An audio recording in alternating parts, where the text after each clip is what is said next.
পুৱাৰ চাহকাপৰ লগত যদি মোৰ দৰে আপুনিও পিঠা খাই ভাল পায় তেতিয়াহ'লে এই ৰেচিপিটো আপোনাৰ বাবেই। এয়া মই লৈছোঁ পিঠাগুড়ি আৰু এয়া চুজি। পিঠাগুড়ি আৰু চুজি মই সমপৰিমাণে দিছোঁ। লগত এয়া নাৰিকল আৰু গুড়।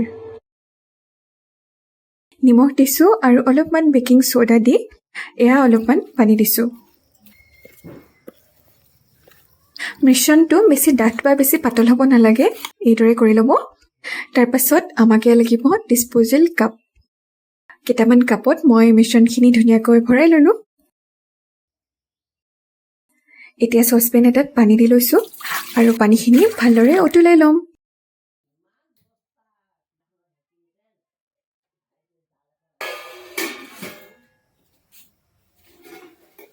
পানীত উতল আহিয়ে গৈছে।